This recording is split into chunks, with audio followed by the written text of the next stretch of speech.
When we communicate with each other, we not only communicate using words, we're also using feelings to feel what another person feels. That's how we communicate. That's why I like communication when people communicate by exchanging information. That's why I hate small talks. For me, small talks is the same as TikTok. One is digital fentanyl, the other is verbal fentanyl. It's actually bad for you. I never understood the reason for people to have a small talk, because for me, communication with someone is the step to learn about the someone and opportunity to let this person know about myself. But for this, you have to have meaningful exchange of information. Otherwise, everything becomes small talk and people just shooting words. They don't define properly, exchanging ideas they don't stand behind, and don't share their morality, the moral ideas and their values. And it's not interesting because there's no way to learn about people around you if you only have small talk with them. I'd rather not communicate with people at all than communicate through small talks. And communication is, I think what happened with us is that we transform our feelings into the body of words, and linguistic abilities gave us this opportunity. And we have idea of morality, idea of values.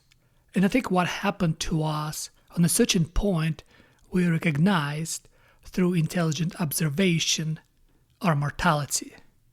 And to cope with this notion of mortality, we created morality and values, because we need this foundation to be able to make some sense out of our existence, and most of all, to make some sense out of our inevitable demise, because we're all gonna die.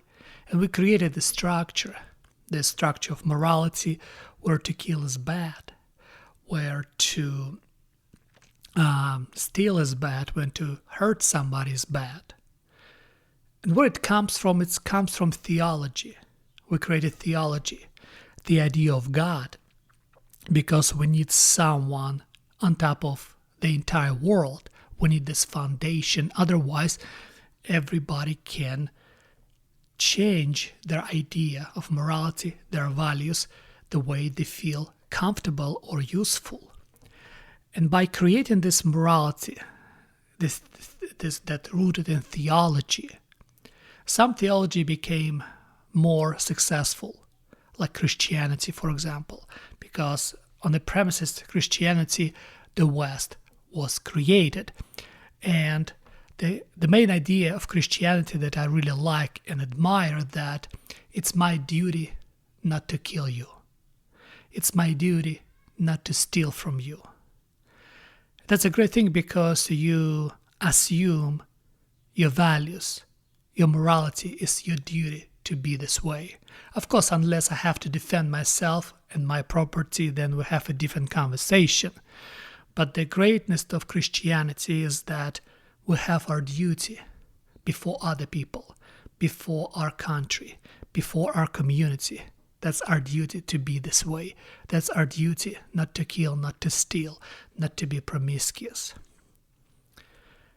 And why I'm talking about this, because with artificial intelligence, it's a little bit more complicated, because artificial intelligence can understand about your pain. It can understand about you, about your suffering, but it never feel it.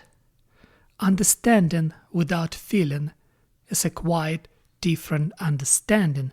That's why we have problem with AI alignment, because nobody knows how we can explain AI our morality, our values.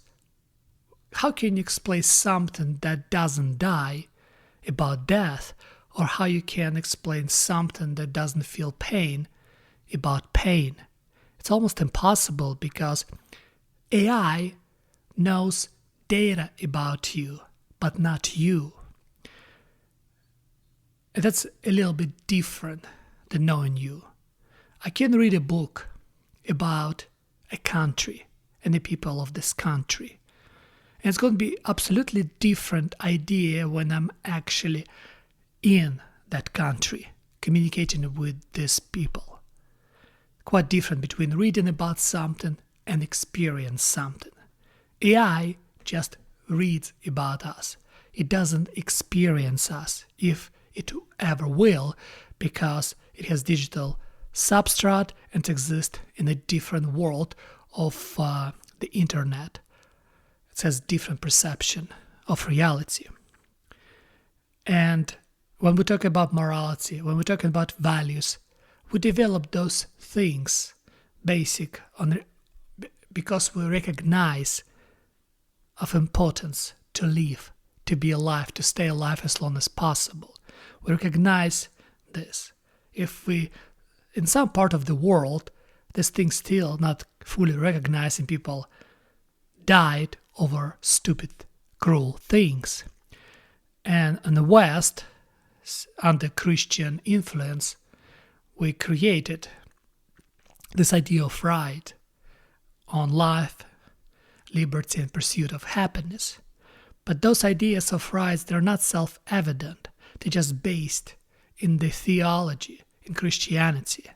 And to say they're self-evident does make no sense. That's why I think Silicon Valley AI lab struggling with this idea how they can, for example, teach AI to align with us. Because most of the Silicon Valley people, they're not part of theology. They don't believe in God. And if you don't believe in God, how are you supposed to explain why not to kill? Or why to kill is wrong? Why to kill is wrong? Why? Because if there's no God, as Ivan Karamazov from Brothers Karamazov said, this book, one of the greatest Dostoevsky's book, said that if there's no God, I'm God. If there's no God, everything is permissible. Where do you draw the line? Because I remember Christopher Hitchens or Richard Dawkins, one of them said that I don't need God to tell me that murder is wrong. Okay, but who's going to tell you that? Who? Why murder is wrong? Because you can justify killing someone through many things, like you can justify because these people look different than you. You can justify they speak different language, they live in a different country, they propagate different values, different ideas. My point is there's no such a thing is wrong. I always repeat Shakespeare from Hamlet, just approximate. What he said is, there's no good and evil, but thinking make it so, because everything around us is the result of our thinking. Rights don't exist. Good nor bad don't exist. It's our thinking make it so. And to be able to properly think about it, we have to have good foundation. And that's what the problem with AI alignment, because you cannot ally AI with the humanity if the entire human corpus now is fragmented on a bunch of units that cannot negotiate properly with each other, because one part of humans said, I'm an atheist, I don't believe in anything, I can do whatever I want. The other part of said, the problem is in theology, because we have to believe in God to be able to live decent life. The other part says something else, because we have this, on the West, cultural fragmentation. Because everything, like the entire culture of the West was built on Christianity. And from this culture emerged politics, the laws, because all our laws based on our culture, that based on our theology. Different country has different religion, and different religion propagate different culture, and different culture propagate different politics, different political environment. And we have to be very careful with that because we're incredibly fragmented right now. Everybody demanding right, but nobody coherently explain why they have to have those rights. Because you can't just say, I have to have rights. Why? Because it doesn't work this way. That's what I like idea of force doctrine that Andrew Wilson is propagating his podcast. What does it mean is you can only have rights if you have enough force behind you to enforce those rights, to enforce the protection of your right against other people who always try to take your rights away from you. Because the right itself don't exist. We agreed with each other. How you can explain AI this? How you can explain why AI should treat us well? Because what do you mean by being treated well if we don't treat well even each other right now? What's scary to think about artificial intelligence or about K.G.I or super intelligence that we're not ready for that. Because we still cannot negotiate properly with each other about what we want and how we can achieve certain success of our communities in a peaceful way. We still cannot do this. We're so fragmented. It seems like our civilization is crumbling under this intelligent idea that intellect is the most important thing on the world. Yes, but at the same time, the whole problem arises from being intelligent, because sometimes people, what they do, they substitute their intellect with everything. And when you're intelligent, you can reason your way out of anything, and you can reason your way inside of any atrocities. And that's where you have to be careful. I don't think we will be able to explain AI what we want from it, because in the end, we don't know what we want from ourselves, and that's why we cannot negotiate properly with each other. Everything starts with this way.